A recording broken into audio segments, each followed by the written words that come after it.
Hello, I am Gözde Cilingir, a postdoctoral research fellow from the University of Zurich and a scientific collaborator from the Swiss Federal Institute for Research, WSL. Today, I will be talking about how we harness omics technologies for the conservation of Aldabra giant tortoise. Omics are various disciplines in biology whose names end in the suffix omics, such as genomics, epigenomics, transcriptomics, etc. Omics aim at the collective characterization and quantification of pools of biological molecules that translate into the structure, function, and dynamics of an organism or organisms.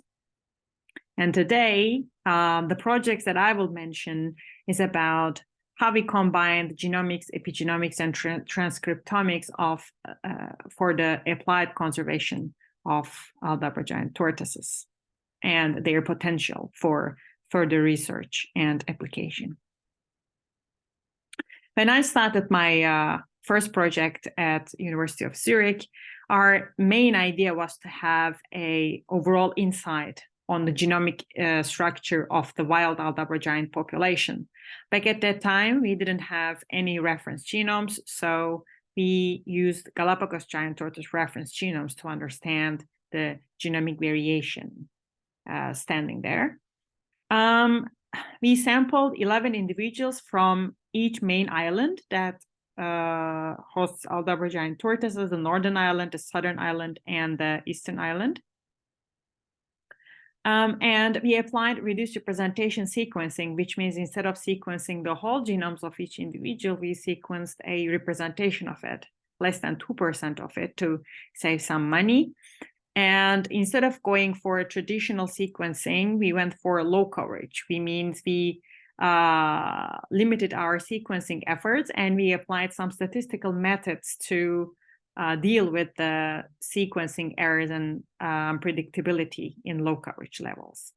With this holistic method, we showed that there is a genetic differentiation within each main island, which was a bit surprising for us because we were expecting to see that the genetic differentiation was mainly observed between the islands, not within the islands. In the southern islands, we know that the gene flow could be limited with the geographical factors, but in the northern islands, we have no such factors to expect this limited gene flow. So we hypothesized that maybe the currents here in the Aldabra lagoon could, they wash up some individuals from Grand Terre East, and these individuals could end up in eastern part of Malabar, so that these two groups look similar to each other. Then they are to their conspecifics in their islands. We know that Aldabra giant tortoises are like good swimmers, and we also know that the home range of Aldabra giant tortoises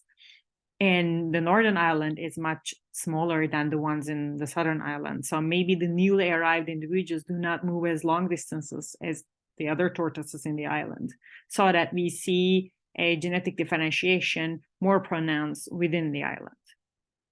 So with these interesting results, we were really excited about to dig in more.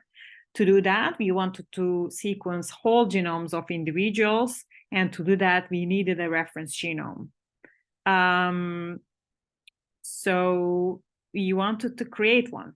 So the second project was about assembling a reference genome, a high quality reference genome for the species for the first time.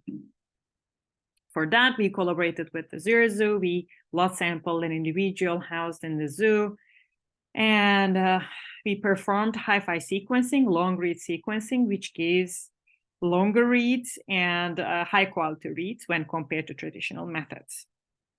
We estimated the genome size of Aldabra giant tortoise as 2.4 gigabases, and we also estimated heterozygosity level as 0.72 SNP per 1 kb.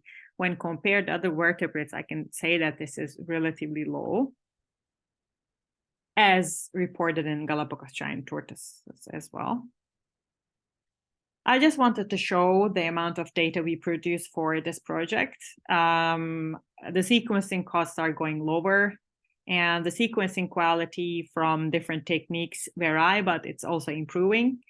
But still, to have a high quality reference genome, we still need to produce a lot of data, which also translates in costs of computation. But for the Aldabra giant tortoise reference genome, we managed to use IC sequencing 3D conformation capture and approaches. And we managed to anchor 26 pseudochromosomes by using the 98% of the draft genome. With that, we had a scaffold N50 of 150 megabases. To put all these into context, here you can see the all chromosome level assembled Kilonian genomes available as of December 2022 when we published our reference genome. The Aldabra giant tortoise reference genome had highest contig N50 and scaffold N50 levels. Here N50 refers as a metric for contiguity. So the higher the N50 is, the more contiguous a reference genome is, and the more contiguous a reference genome, the better it is, because it provides more reliable genetic estimates, more higher quality genetic estimates. And the second one, following Aldabra giant tortoise, was from genus Gophers, and this reference genome was provided by Vertebrate Genome Project. And also our reference genome has one of the highest completeness in terms of single copy orthologs. So it's after December 2022, there were 3 more reference genomes for Kilonians. One of them comes from a tortoise, and Aldabra giant tortoise reference genome is still one of the most contiguous and most complete ones. After having an assembled, chromosome level assembled reference genome, we performed gene model prediction. And for that, we used transcriptomic approaches. We produced RNA-seq data from the whole blood of Aldabra giant tortoise, and we combined it with RNA-seq data coming from different types of organs and different types of species of tortoises. With that, we had a completeness level of annotation more than 90%, and we had almost 24,000 protein coding genes, and 94% of them was functionally annotated. So these all show that we also had a high quality gene prediction models in addition to a reference genome itself. To assess the utility of the reference genome resources and to improve genomic monitoring and inform rewilding efforts, we performed low coverage whole genome sequencing. So this time not reduced representation, but the whole genome sequencing, focused on revealing within and among island genetic differentiation within the Aldabra population, as well as assigning likely origins for 2 zoo-housed individuals. We first assessed the global genetic structure of the samples using a principal component analysis. And based on a total of 6.6 million variant sites, individuals from the northern and southern islands split into 2 groups. Both zoo samples were grouped within the group of Grand Terre individuals, the southern island individuals, revealing the most likely origin for them captured, the individuals captured in the 20th century. And the principal component analysis also reveals a finer scale east-west population structure within islands, confirming our results based on reduced representation sequencing. We also assessed genetic structure using unsupervised Bayesian clustering, which revealed results mainly agreeing with the PCA. So with the new reference genome, with the new information coming from the whole genomes of individuals, we confirmed our findings, and we even find a finer east-west genetic structure and differentiation. And with the help of this analysis, for example, we can decide on a group of SNPs, the group of markers that could also be used to assess rewilded populations or help us to decide on new rewilding groups. So much so that we can understand to what extent these groups represent the genetic variation in the wild, because this is what is left, right? And also with this type of information, we can come up with new markers for, let's say, parentage analyses. And this may help us to understand how individuals behave. Is there multiple paternity? Is there male dominance? So these type of markers, including SNP markers for population structure analyses, can help us to better manage in situ and ex situ populations. Another project of ours uses epigenomic approaches to produce some tools, like a tool for sexing and a tool for age estimation for the Aldabra giant tortoise. When I say epigenetics, I mainly mean DNA methylation, and DNA methylation is a process where methyl groups are added to DNA, and they influence gene activity, and they play a role in various biological processes. And in Aldabra giant tortoises, we know that their sex is determined by environmental factors. We assume that it's mostly temperature dependent. And currently, there is no way to understand sex of individuals non-invasively. And when the individuals are so small, invasive methods could become even lethal. So with a small drop of blood, we could estimate the epigenetic patterns, DNA methylation patterns. And currently, we are investigating differentially methylated regions along the genomes of males and females, so that our aim is to find some biomarkers which give signal for males and females. We don't exactly know the molecular mechanism of how sex is determined in Aldabra giant tortoises, but we know that some part of this mechanism, in some part of this mechanism, epigenetics is implied, DNA methylation is implied. So this is mostly an exploratory analysis, and at the end, our aim is to find the biomarkers. As for age estimation, the current oldest land animal on Earth is an Aldabra giant tortoise named Jonathan. In the wild, they can easily live to over 100 years old, but aging them is notoriously difficult, with size not being a good indicator of age.